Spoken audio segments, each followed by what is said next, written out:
Okay, amazing day mga ka-JMC. Ayan, so welcome back to my channel. Ayan, medyo matagal-tagal na rin ako hindi naka-price update dito sa atin. Ayan, so ito, meron naman akong bagong ipa-price update sa inyo. Muling nagbabalik. Ayan, so ito, Stout Campion. Ayan, so yung presyo nito dati last year, ayan, so ito ay mga nasa worth 11,000 pesos na road bike.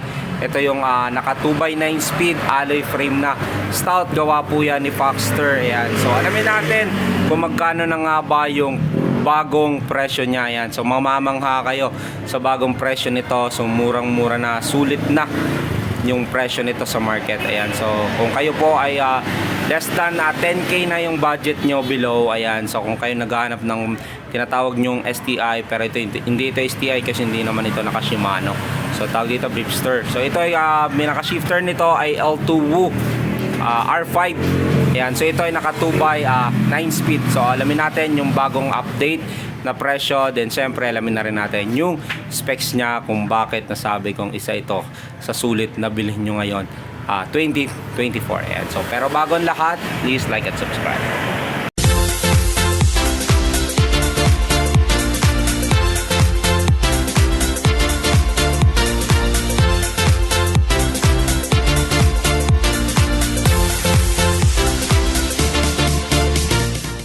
Okay, amazing day mga ka-JMC. Ayan, so kung kayo ay naghahanap ng road bike na naka-sale, ayan, isa ito, Stout Campion natin. Ayan, less than 9,000 pesos, meron ka ng road bike na naka-Bripster. Ayan, so smatch po yan. So ito po ay alloy frame. Ayan, so kung mapapansin nyo, color combination nya, may pagka blue-green color. Ayan, so parang two-tone color, no? So ito size 49, yung frame size nya, standard, lahat halos nakikita ko na size nya ay 49. So alloy na rin po yan dito sa kanyang seat stay, dito nakalagay yung World in Heart, then dito sa kanyang chain stay, dito nakalagay yung mismong model nya na Campion, then dito sa kanyang down tube, dito nakalagay yung mismong brand nya na Stout, then Campion dito sa top tube nya, World in Heart. Ayan, so ito quick release seat post. Ayan, so alloy yung seat clamp, bakal pa po yung seat post nya, stock pedal, Stout na rin po yung kanyang saddle. Ayan, so dito Stout yung kanyang stem, alloy na po yan, drop bar nya Stout ano din to, alloy. Then kinagandahan nito, yan, L2 Wu R5 yung shifter nya. Ayan, so ito yung pinagka shifter nya.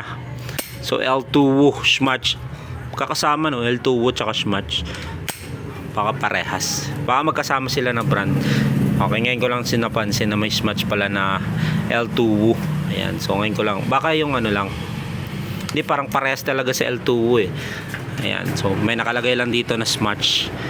Okay, sa kanyang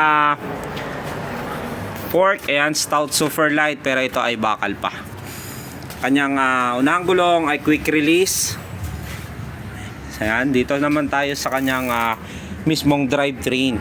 Ayan, so drive nya, FD nya, ayan, Smatch R5 2x. Ayan, so silvering bottom bracket, Stout ang crank nya. Ayan, so minagnet ko to, alloy to, yung crank arm nya. So dito RD naman nya ay Smatch R5. So Smatch R5 natin, alam ko ito ay 9 speed, no? So bilangin na rin natin 1, 2, 3, 4, 5, 6, 7, 8, 9. Ayan, so 9 speed.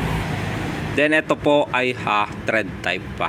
Ayan, so yung kanyang rim, alloy na rin po yan. Gulong na ginamit sa kanya, tignan natin kung anong size.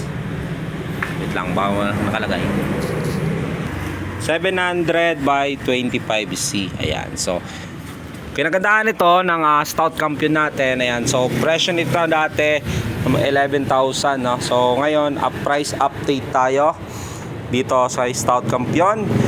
Ito po ay 8,700 pesos.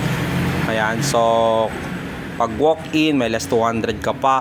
Ayan, so 8,700 with 5 freebies, glove tube, machine guard, arm sleeve, tail light, no? So biruin mo, meron ka ng tinatawag natin yung sinasabi nila STI. Ayan, so STI, pero hindi siya STI kasi Shimano STI yung tawag doon.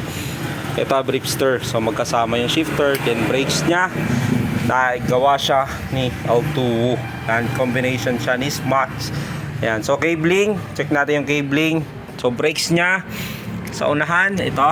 So single piston, mechanical, cable weighted. Ayan, so dito naman sa kanyang likod, ganun din. So yung kanyang brake sa likod, ayan, so dumaan yan dito sa top tube.